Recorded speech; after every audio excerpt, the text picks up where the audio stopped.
दोस्तों नमस्कार। आज हम बात करेंगे हिंदुस्तान की वास्तु की। यूं तो भारत की जमकुंडली के आधार पर भी इसका एनालिसिस किया जा सकता है, लेकिन हमारे हिसाब से जो भारत का डेट ऑफ बर्थ जो हम कहते हैं कि हमारा देश 15 अगस्त 1947 को आजाद हुआ और उस टाइम को बेस मान करके जमकुंडली बना करके उसका एनालिसिस करते हैं, तो मुझे ये ठीक नहीं लगता है। हमारा मानना है कि 15 अगस्त 1947 के पहले अर्थात 14 अगस्त को पाकिस्तान का जन्म भले हुआ है, पाकिस्तान का जन्म भले हुआ था, लेकिन भारत तो पहले से था। पाकिस्तान के जन्म लेने के बाद भारत का जन्म हुआ, ये कहां तक उचित है? क्योंकि पाकिस्तान अलग हुआ है, न कि भारत अलग हुआ है। इसलिए भारत का जो जमकुंडली होगा, हम यहां पर वास्तु हिसाब से उसका एनालिसिस करेंगे, वास्तु से उसका हम जमकुंडली बनाएंगे। और हमारे हिसाब से और मेरा मानना है कि भारत आज का नहीं है। भारत 5000 कहिए, 10,000 कहिए, जितना आप टाइम बैक जा सकते हैं, भारत का इतिहास पुराना है। पूरे वर्ल्ड के हिस्ट्री में सबसे पुराना जो इतिहास है वह भारत का इतिहास माना जाता है। तो फिर रियल में आज से 5000, 10,000 वर्ष पहले का भारत में पाकिस्तान, बांग्लादेश, म्यांमार, बर्मा ये सब मिला हुआ था, भूटान वगैरह सब ये आपस में मिला हुआ था। अभी जो भारत का वर्तमान फिगर है उसके हिसाब से हम उसका एनालिसिस करेंगे। इसको हमने 3 चरणों में बनाए हैं। फर्स्ट चरण जो कि वास्तु से हॉरोस्कोप बनाएंगे, इसको हमने 2 पार्ट में बांटे हैं। तीसरा जो कि वास्तु का जो 16 जोन होता है, 16 जोन जो होता है, उसके हिसाब से हम पूरे इंडिया का विश्लेषण करेंगे, वो अलग होगा और ये दोनों कंबाइंड है। तो चलते हैं सीधे टॉपिक की ओर। पूरे भारत की वास्तु की अगर बात करें तो भारत के दक्षिण में पानी ही पानी है। जो स्थान पृथ्वी तत्व का है, जो स्थान अग्नि तत्व का है, वहाँ पर पानी है। पानी अगर देखा जाए तो हमारे नक्शे में ये साउथ कॉर्नर और साउथ वेस्ट कॉर्नर और साउथ ईस्ट कॉर्नर ये कवर कर रहा है, जो कि जमकुंडली का तीसरा खाना, 7वां खाना और 12वां खाना आता है। जन्मकुंडली के तीसरे खाने में अगर चंद्रमा हो तो यह व्यवहार में कहीं न कहीं उदारता लाता है, बिल्कुल ही नरम स्वभाव का। और आप देख रहे हैं कि भारत का पड़ोसी देश हो, चाहे विश्व का कोई भी देश हो, उसके प्रति हमारा रवैया बिल्कुल ही नरम ही रहा है। दिल में उदारता की भावना बहुत ज़्यादा रहने के कारण हमें बार बार धोखे का सामना करना पड़ता है, चाहे वह पड़ोसी देश से हो, चाहे वह किसी भी देश से हो। हमारा इतिहास ही रहा है कि हम अपनी उदारता के कारण ही हमें नुकसान उठाना पड़ा है। अब पूरा हिस्ट्री उठा के देख लीजिए, वहाँ तक आपको ऐसा ही मिलेगा। यह हमारे वास्तु में दक्षिण हिस्से में वाटर बॉडी के कारण ही है। वहीं फिर अगर जमकुंडली का अगर सातवें खाने में अगर चंद्रमा को देखा जाए तो सातवें खाने में चंद्रमा को महालक्ष्मी का अवतार कहा गया है और इसमें कोई शक नहीं है कि हमारा जो देश धन धन से परिपूर्ण था। फिर वहीं अगर चंद्रमा को अगर 12वें खाने में अगर हम माने तो लाल किताब में इसके बारे में कहा गया है कि अगर इस तरह का व्यक्ति जितना शिक्षा का दान करेगा, जितना दूसरे को ज्ञान बांटेगा, उतना ही इन्हें खुद को नुकसान उठाना पड़ेगा। और आप देखें तो यह भी बिल्कुल ही भारत के वास्तु पर बिल्कुल ही सटीक बैठता है। वास्तु के नियम के अनुसार अगर आपके ज़मीन का, घर का अगर दक्षिण का हिस्सा अगर बढ़ा हुआ है तो फिर आपको कोई न कोई लूट के जाएगा। और आप जानते हैं कि भारत को कौन कौन लूटा और किस तरह से लूटा, ये आप भली भांति इतिहास से जानकारी ले सकते हैं। हम यहाँ मूल रूप से लाल किताब के अनुसार जमकुंडली के तीसरे खाने की बात करेंगे। तीसरे खाने में अगर चंद्रमा हो तो लाल किताब के अनुसार यह बुध का अपना घर है और इसका मालिक मंगल है। यहाँ भी आप देखें बुध और चंद्रमा का कॉम्बिनेशन अगर देखें तो यह भी एक तरह का आता है कि ये चंद्रमा बुध को अपना शत्रु मानता है। तो दोनों के कॉम्बिनेशन में इस तरह से लगता है कि ये इसको बोला जाता है सुसाइडल टेंडेंसी, यानी भारत के लोग खुद आत्मघात के शिकार हो रहे। तीनों ही दृष्टिकोण से अगर देखें तो कहीं न कहीं चंद्रमा डिस्टर्ब है, चंद्रमा प्रीत है, जिसके कारण से कि यहाँ के जो निवासी हैं, यहाँ जो हमारे भारतीय हैं लोग जो हैं, ये कहीं न कहीं इनके अंदर दूरदृष्टि का अभाव है, इतिहास से सबक लेने में सक्षम नहीं है। ऐसा नहीं है कि सारे ही व्यक्ति ऐसा हैं, लेकिन कुछ लोग ऐसा हैं जो कि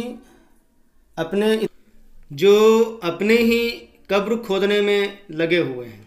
उन्हें ये भी नहीं पता कि हम क्या कर रहे हैं, जो देश के लिए घातक हो सकता है। कुछ लोग ऐसे हैं जो कि आतंकवादी का भी सपोर्ट करते हैं।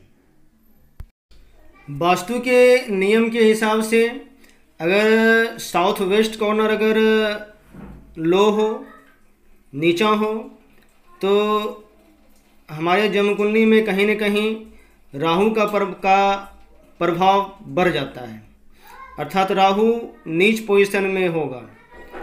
लाल किताब के अनुसार राहु का स्थान या तो 9वें स्थान घर में या फिर 12वें घर में होना चाहिए। तो यहाँ विशेष रूप से हम नवम भाव की बात करेंगे, क्योंकि नवम भाव ही सटीक लगता है। वास्तु के नियम के अनुसार अगर साउथ वेस्ट कॉर्नर अगर गहरा हो या वहाँ पर वाटर बॉडी हो, जल का कोई स्रोत हो, तो यह शो करता है कि कहीं न कहीं घर पे भूत प्रेत का साया है, तंत्र मंत्र का साया है। और आप जानते हैं कि भारत तंत्र मंत्र में, अध्यात्म में, साधना में कितना आगे है और इसका हमारा प्राचीन इतिहास रहा है और अभी भी है और आगे भी रहेगा।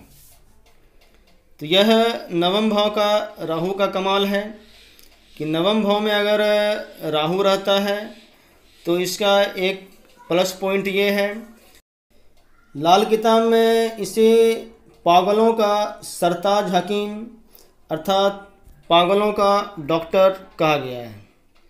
और आप यह महसूस करते होंगे कि भारत सचमुच पूरे भारत का इलाज अकेले कर सकता है। कोई किसी को अगर ठीक करना है, किसी भी देश को अगर सद्बुद्धि देना है, तो यह भारत ही कर सकता है और करता रहा है। ऐसे ही भारत विश्वगुरु नहीं था।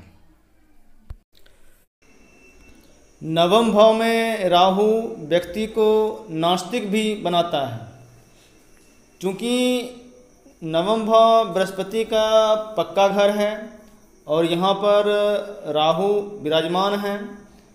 तो बृहस्पति सोना है तो राहु वहीं चोर कालिक। तो आप ऐसे मकान जो कि आप किसी चोर उचक्के को दे देंगे तो वह आपके मकान का क्या हाल करेगा।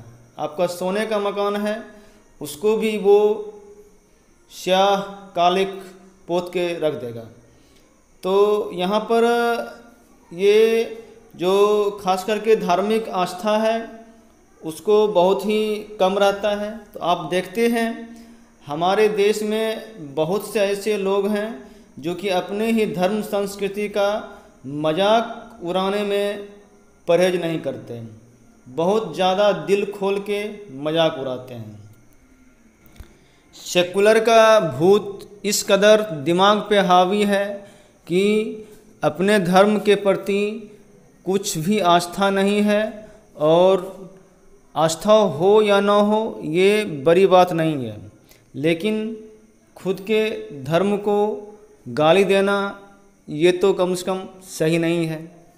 या कोई अगर आस्था रखे है तो उसका मजाक उड़ाना, फिर वहीं दूसरा धर्म उसको बहुत अच्छा लगेगा, वो अगर कुछ कर रहा है तो वो आपको अच्छा लगेगा। ये आप इंडिया में देख रहे हैं इस तरह की घटनाएं होती है।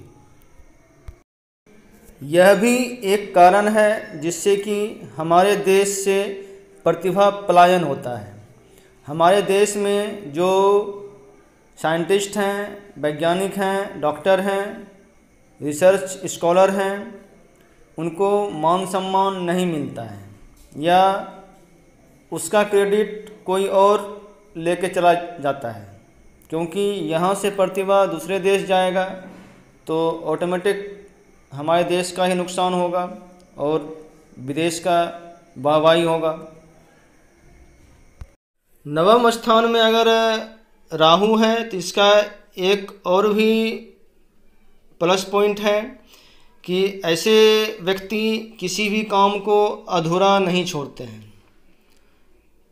देखा जाए तो भारत के परिप्रेक्ष्य में तो बहुत हद तक इसमें सक्षम भी है, और मुझे लगता है कि कुछ कमी भी है। अगर कमी है तो वह भारत के अंदरूनी संसद भवन आदि में वास्तु दोष के कारण से है। अब हम बात करेंगे वास्तु के हिसाब से ये भारत की जन्म कुंडली में मंगल का क्या पोजीशन हो सकता है। सबसे पहले आप देखें कि हमारे भारत के जो दक्षिणी हिस्सा है वह बढ़ा हुआ है, पृथ्वी तत्व यह बढ़ा हुआ है। इसके हिसाब से अगर देखें तो मंगल जन्मकुंडली के तीसरे खाने में आता है, अर्थात जन्मकुंडली में मंगल चंद्रमा के साथ अपने घर में विराजमान है। फिर इसे हम अगर दूसरे तरह से अगर देखें तो कहीं न कहीं हमारा जो दक्षिणी हिस्सा है जो कि मंगल का प्रतिनिधित्व करता है वह कहीं न कहीं बिल्कुल ही नीचा है, अर्थात जन्मकुंडली में मंगल नीच पोजीशन में शो कर रहा है। तो इसके हिसाब से मंगल जन्मकुंडली के चौथे खाने में स्थित हो सकता है। तो हम यहाँ पर दोनों अर्थात मंगल के तीसरे पोजीशन और मंगल के चौथे पोजीशन दोनों की चर्चा करेंगे। करीब करीब दोनों का रिजल्ट सेम आएगा, क्योंकि चंद्रमा अगर मंगल के साथ है तीसरे खाने में तो वहाँ भी वह मांगलिक है, और अगर जन्मकुंडली के हिसाब से अगर मंगल चौथे स्थान में है तो यहाँ भी यह मांगलिक शो करता है। अब आप देखें पूरे भारत का प्राचीन इतिहास से लेकर के अब तक का जो भी आप देख रहे हैं, जिन्होंने भारत पर राज किया, चाहे भगवान राम, दशरथ से लेकर के और नेहरू और अभी नरेंद्र मोदी तक, आप जो भी देख रहे हैं, जिन्होंने भारत पर राज्य किया, उस सारे का जो वैवाहिक जीवन है वह बिल्कुल ही अच्छा नहीं रहा।